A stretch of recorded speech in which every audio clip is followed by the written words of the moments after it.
A controversial proposed Islamic city in Texas rebrands, but will it be enough to stop it from imposing Sharia law? An Islamic community in Texas, intending to build a Muslim city, has rebranded the name of its project. That's after being accused by GOP officials of wanting to enact Sharia law or Islamic law. The East Plano Islamic Community, well, they've decided to change the name from Epic City to the Meadow. That's according to a report from the Houston Chronicle. The project has not yet moved beyond the planning stages due to Texas Governor Greg Abbott calling for an investigation into claims of Sharia law.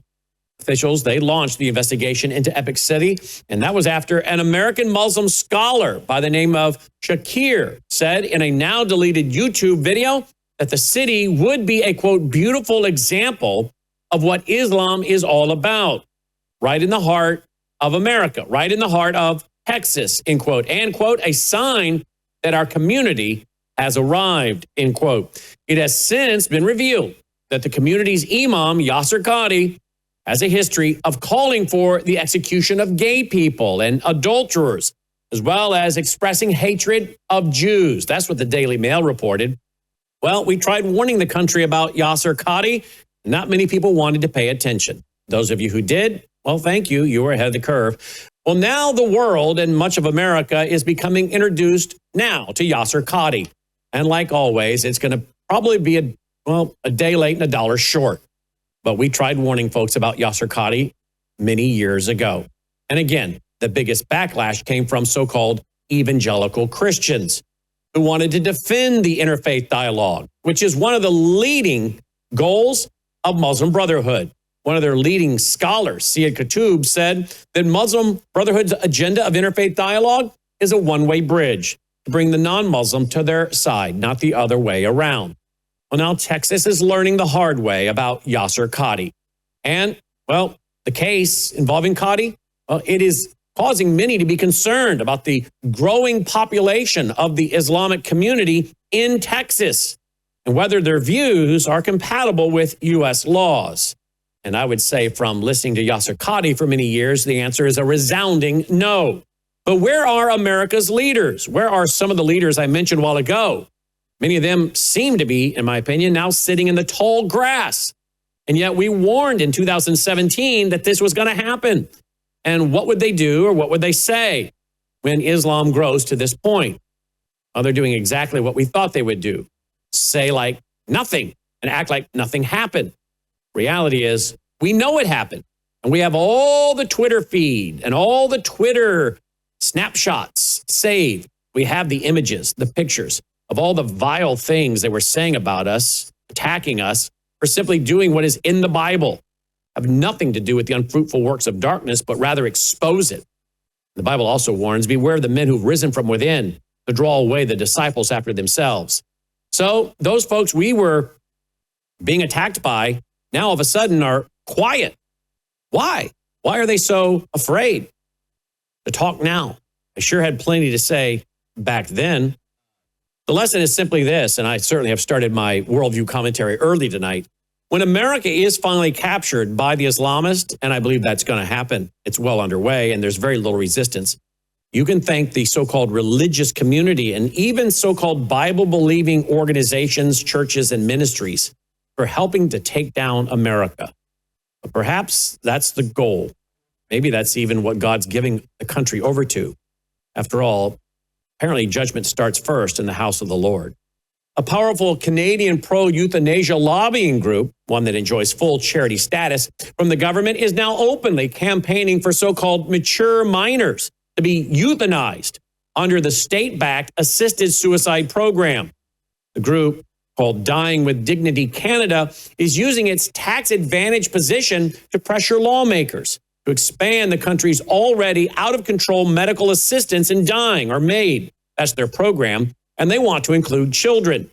The organization calls itself a national human rights charity, claiming it exists to, quote, improve quality of dying, protect end-of-dying rights, and help people across Canada avoid unwanted suffering, end quote. Well, Slay News notes that, in reality, the organization is pushing an agenda that would allow the state to kill children. The activists, they argue that the government should be allowed to euthanize mature minors. It's a vague term that includes anyone under the age of 18 if they are deemed capable of making an adult-level medical decision. Their pitch is chilling. It states, quote, "It is unfair to allow a 70-year-old with terminal cancer the choice of a peaceful death, but deny a 17-year-old who has been given the same prognosis and demonstrates a clear capacity to make the decision as an adult the same choice," end quote. This is the narrative they're blasting out across their social media accounts. The organization, well, they're framing child euthanasia as somehow compassionate, despite the fact that Made for Minors is illegal in Canada, at least for now. Dying with Dignity Canada's push, well, it comes as a new report from the Euthanasia Prevention Coalition confirms the staggering reality that since 2016, Canada has euthanized 90,000 people. What began as a supposedly limited option for the terminally ill, well, it has spiraled into one of the most aggressive death-on-demand programs on earth. And this is why many of us, including myself in this broadcast and in some of my books, in the early 2000s, were warning about what doctor-assisted suicide would bring about. And it's going to only get worse from here. There's one thing for active euthanasia that's voluntary. We're going to very quickly see active euthanasia that's involuntary, forced upon people without their permission. This is going to become a growing problem, and one that, well, could have been, again, stopped should we have had the voices of many pastors in America, many who sadly see many of these issues as being political, yet we know they're not political. The Bible speaks to active euthanasia. Yet, I wonder how many pastors could find the story in the Bible that specifically teaches against active euthanasia. How many of you think could really find that Bible story? Some of you know exactly the Bible story I'm referring to. King David, he came out against someone that, well, said that they were involved in active euthanasia. And it came to Saul. And how did King David deal with that? That's the story that we should be teaching, because it clearly shows God has no tolerance for active euthanasia, as if we didn't already know that, because there's also that commandment, thou shalt not murder. Would you like to gain access to 36 years of Christian Worldview programming, news and information, all my books, ebooks, documentaries, and more? WorldviewTube.com/vault. WorldviewTube.com/vault. Understand the times, where we've been and where we're going. WorldviewTube.com/vault. Slate News reports that India's government has ignited nationwide backlash after quickly ordering private companies to pre-install a controversial government app on every smartphone sold or imported into the country, thus allowing bureaucrats to track members of the public night and day. Critics are now sounding the alarm over the mandate, warning that it's a major step towards mass digital surveillance. Watch this. To India now, where the Prime Minister, Narendra Modi, has withdrawn plans for pre-installing a state-run cybersecurity app on smartphones. That's following a backlash over potential surveillance fears.